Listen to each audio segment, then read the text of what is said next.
Hey everyone, welcome back to Corporate Decoder, the place where we figure out what companies are really doing.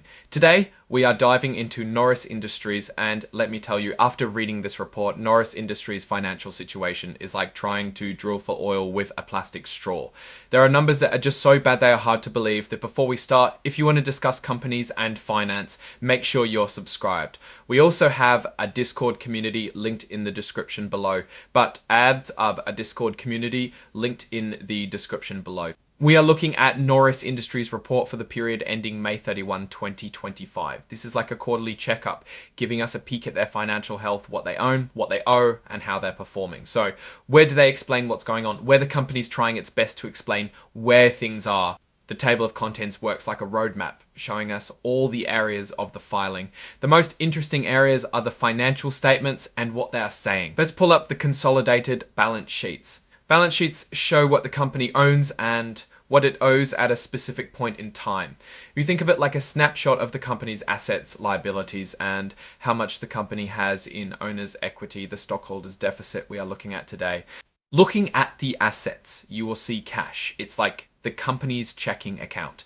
Cash sits at about $87,000, which is okay, but then we see account receivable, oil and gas.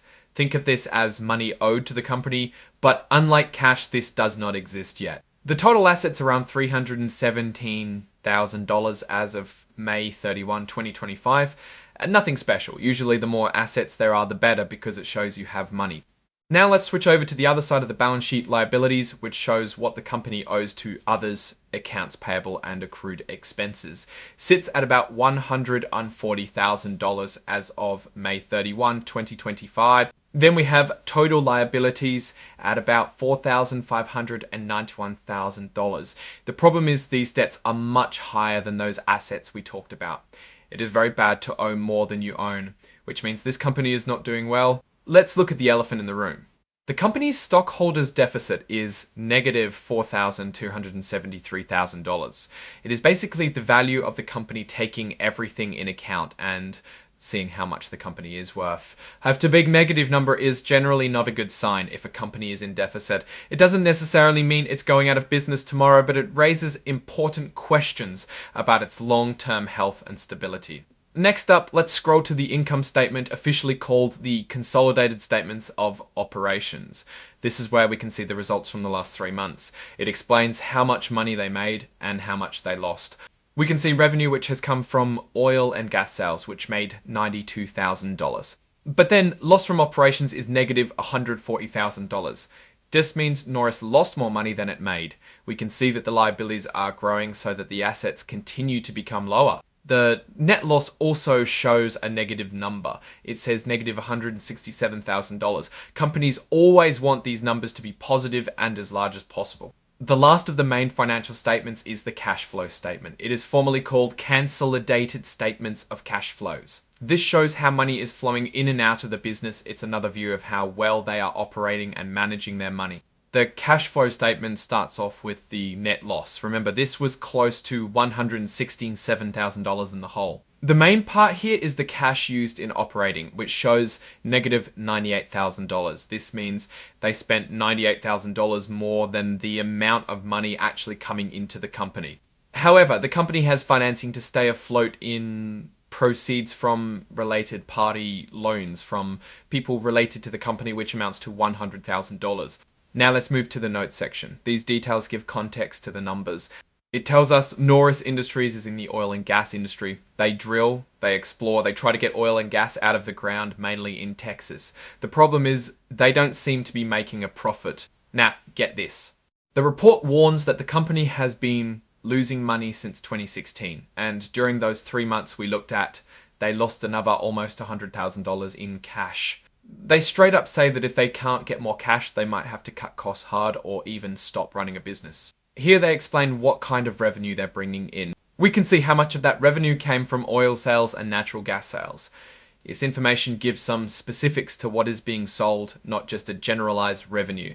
This part talks about the value of their oil and gas. It is where the company keeps track of how much money the company thinks they have in the ground.